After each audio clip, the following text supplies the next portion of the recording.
parler des enjeux d'un DSI, d'une grande DSI, 1000 salariés, plus de 1000 salariés, pour servir les ambitions de la MSA. Quand on parle de la MSA, il faut savoir déjà ce que c'est et quels sont les enjeux. C'est le deuxième régime de protection sociale du territoire, qui sert tout le secteur agricole, ses entrepreneurs, ses entreprises, avec la présence au premier kilomètre. On est à la croisée en fait d'enjeux fondamentaux de la société. La sécurité sociale, les retraites, c'est 14% du PIB, l'assurance maladie, les allocations familiales, des enjeux très forts. L'autre enjeu, le monde agricole, la souveraineté alimentaire. C'est deux piliers en fait, de notre société démocratique qui sont derrière. Et donc, la MSA, elle accompagne les transformations de ce secteur.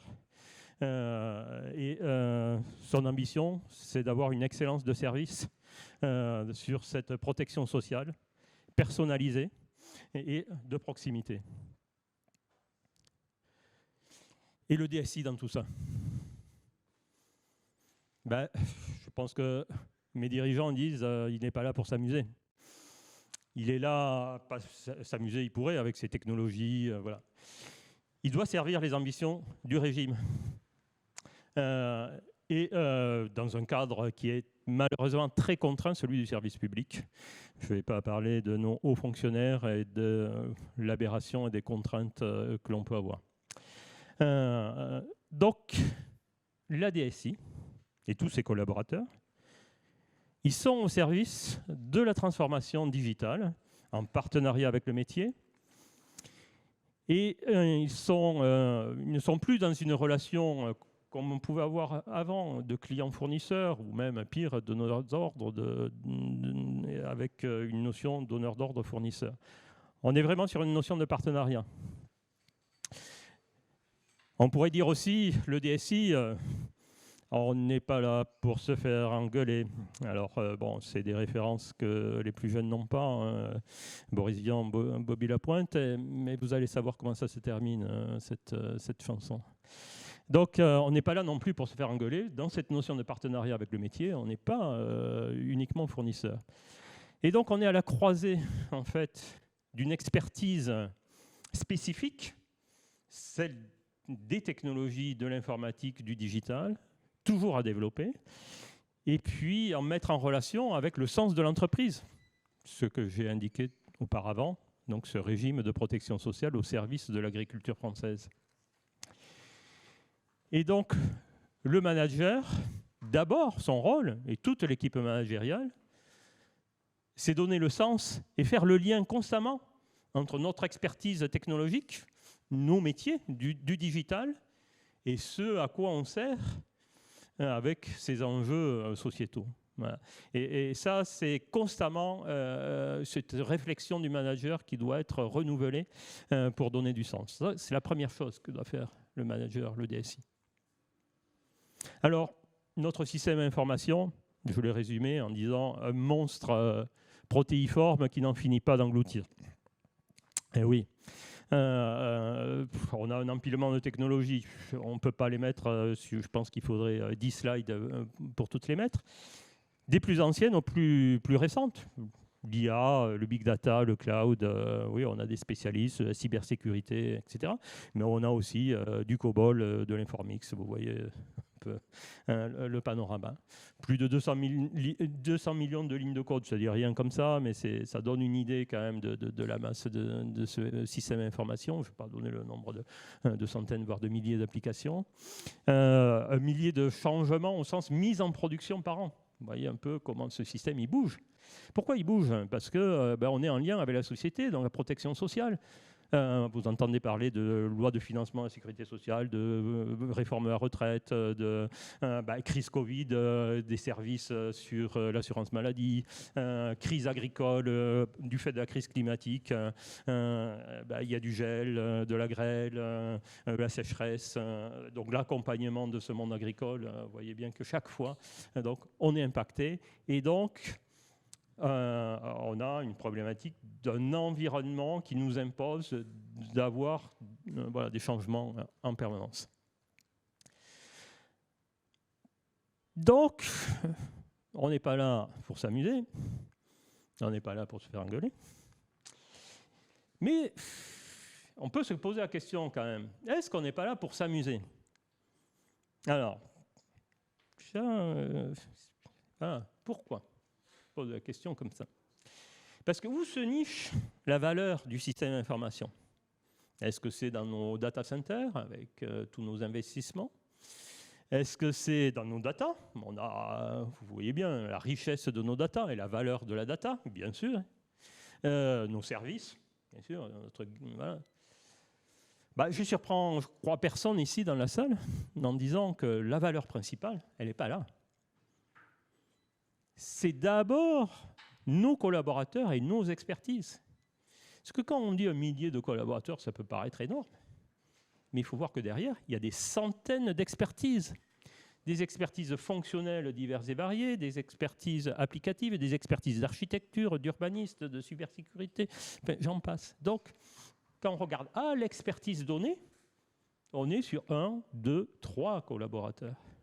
Et vous voyez bien la valeur, du coup, qu'ont ces collaborateurs. Et donc, qu'est-ce qui les motive au quotidien? C'est aussi de s'amuser, c'est-à-dire d'être investi dans ce qu'ils font. Voilà, que la matière sur laquelle ils sont puisse les mobiliser pleinement. Donc c'est l'enjeu du DSI. Voilà. Et donc c'est pour ça que ma question elle était provocatrice. Oui, on est aussi là pour s'amuser. Mais s'amuser et être sérieux et responsable. Voilà. Sérieux et responsable, je mets en bas la politique RSE numérique responsable. Oui, on fait partie d'une société sur laquelle on agit et on a chacun à notre niveau nos responsabilités. Donc on a une politique très forte on dit responsabilité sociétale et environnementale, mais ça n'est pas un vain mot pour une société comme l'informatique MSA. On se transforme. C'est pour ça que je disais un bouillonnement des expertises. On passe massivement à l'agilité. Donc on a une agilité à l'échelle de l'entreprise, passage d'une culture verticale où le DSI que je suis, il est omniscient, il connaît tout et donc il va trouver toutes les solutions et il les descend. Ben non, c'est plus ça un DSI. Donc beaucoup d'horizontalité et d'autonomie. Multiplication des coopérations, des échanges.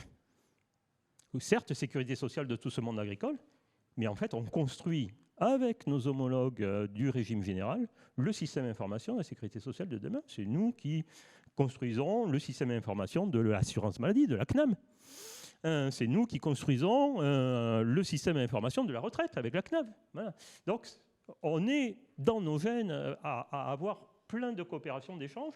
C'est la raison d'être d'ailleurs aussi à la mêlée numérique pour IMSA. Parce que l'échange aussi en local avec tout l'écosystème des sociétés, des écoles de la région. C'est un aspect fondamental. La formation, le recrutement, les alternants. Donc, dans le rôle de DSI, être ici devant vous, c'est participer à cette recherche des meilleures compétences. Dans ce bouillonnement, il y a un autre aspect qui, on dit, c'est la conséquence de la crise sanitaire. C'est la conséquence de des jeunes générations que l'on n'arrive pas à maîtriser, que l'on n'arrive pas à comprendre. Voilà. Chez IMSA, je crois qu'on n'avait pas attendu la crise sanitaire pour comprendre qu'il y avait ces évolutions très structurelles sur les modalités du travail. Donc le télétravail, c'était déjà... Alors, bien sûr, ça a été démultiplié après la crise sanitaire. Donc travail à distance, souplesse dans la localisation géographique. Avant, vous aviez telle mission sur tel site, les gens venaient, etc. Ben là, maintenant, on est amené à avoir des collaborateurs qui, si on a une expertise sur je sais pas, un moteur d'inférence, par exemple, qui est proche de l'IA, hein, c'était la génération avant l'IA, mais on a très forte expertise, on a l'ensemble de la législation de sécurité sociale en moteur d'inférence, par exemple. Quand vous avez un expert qui, pour des raisons personnelles, veut aller, je sais pas moi, au Maghreb, eh bien, on l'accompagne, on le garde dans notre écosystème collaborateur de IMSA. On sait faire ça. Voilà. Et c'est pour dire que ce n'était pas envisageable il y a 4 ou 5 ans. Voilà.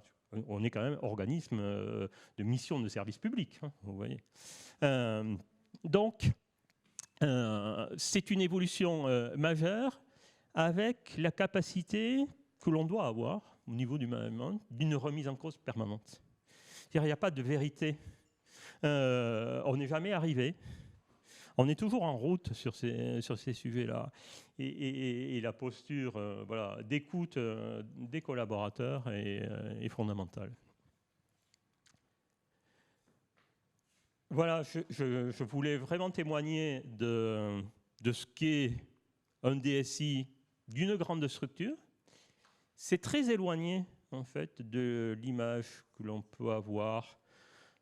Sécurité sociale, une grosse DSI, les pesanteurs, voilà. Certes, on en a dans notre environnement, je vous ai dit, nos tutelles qui sont la direction de la sécurité sociale, Bercy, etc., avec des aberrations. Mais on a su trouver, en fait, les éléments qui font que l'on a ce bouillonnement, voilà, tel que je voulais présenter. Voilà, merci pour votre écoute. Je vais regarder si dans le public il y a